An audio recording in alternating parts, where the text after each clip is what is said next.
राधा का अपहरण किसने और क्यों किया, जानते हैं वीडियो के अंत तक। जब राधा अपनी स्मरण शक्ति खो देती है तब गुरु शुक्राचार्य राधा को अपने माया जाल में फंसा के अपहरण कर लेता है। राधा श्री कृष्ण के नाम का पुकार लगाती है, लेकिन शुक्राचार्य नहीं सुनता है और राधा को बंदी बना के अपने साथ ले जाता है। राधा रास्ते भर चिल्लाती है और कहती है कि तुम बहुत ही उदंड काम कर रहे हो शुक्राचार्य। मैं ये तो नहीं जानती कि तुम मुझे बंदी क्यों बना के लेके जा रहे हो, लेकिन इसका परिणाम बहुत ही दुर्गम होने वाला है। अगर तुम मेरे चेतावनी को नहीं समझे तो तुम अपना जान खो बैठोगे। लेकिन शुक्राचार्य राधा के बात को अनसुनी करके राधा का अपहरण कर लेता है। श्री कृष्ण अपने स्मरण शक्ति और माया शक्ति से पता लगाते हैं कि राधा को किसने अपहरण किया है। जैसे ही श्री कृष्ण को पता चलता है कि गुरु शुक्राचार्य ने राधा का अपहरण करके अपने साथ ले गया है, तब श्री कृष्ण उसी जगह पे आके राधा का पुकार लगाते हैं। श्री कृष्ण वहाँ माखन हांडी को देख के समझ जाते हैं कि राधा यहीं कहीं अपहरण होके अदृश्य हो गई है।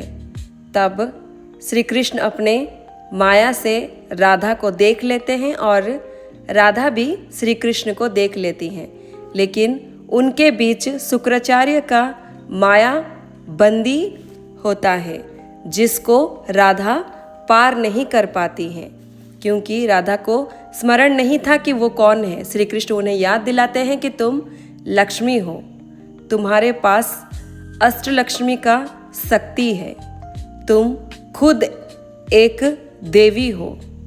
ये स्मरण कराते हैं और राधा उन सभी बातों को याद करते हुए शुक्राचार्य के माया जाल से आगे बढ़ते हैं। उनको नजर आती है कि सामने एक समंदर है, लेकिन दरअसल वो गुरु शुक्राचार्य की माया होती है।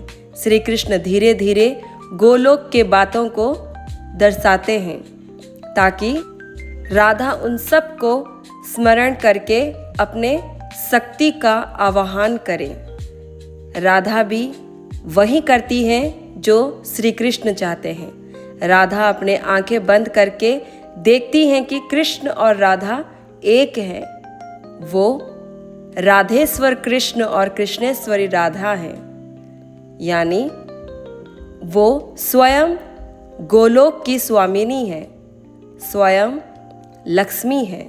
राधा को जैसे ही याद आ जाता है, वो पूरे समंदर को पार कर जाते हैं, समंदर के अंदर डूब जाते हैं, लेकिन उनको कुछ भी नहीं होता है, क्योंकि वो समंदर गुरु शुक्राचार्य के माया और श्री कृष्ण के लिए बंदी होता है।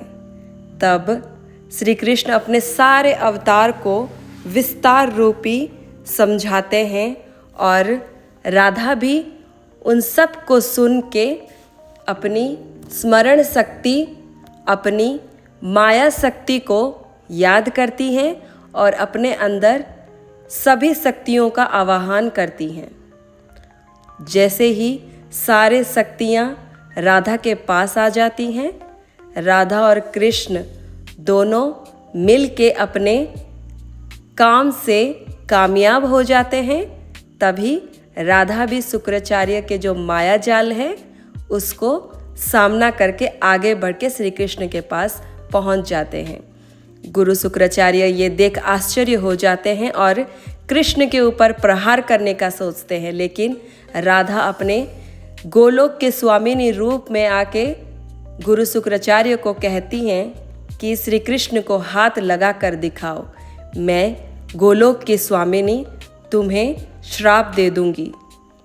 स्मरण रहे कि मैं राधा और सिर्फ लक्ष्मी नहीं हूँ, मेरे पास कृष्ण और राधा दोनों की ही शक्तियाँ शामिल हैं। तुम आगे बढ़ के दिखाओ शुक्राचार्य, और श्री कृष्ण को हाथ लगा के दिखाओ। जब तक ये गोलोक की स्वामिनी श्री कृष्ण के पास है, श्री कृष्ण के साथ हैं, तुम कुछ नहीं कर पाओगे।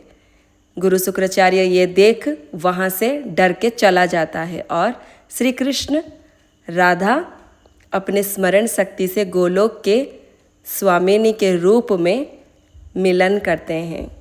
दोनों अपने प्रेम को स्मरण करते हैं और समय बिताते हैं। राधा कृष्ण को गोलोक के उसी रूप में देखती हैं और प्रसन्नतापूर्वक उनके गले लग जाती हैं। तो बोलो राधे राधे।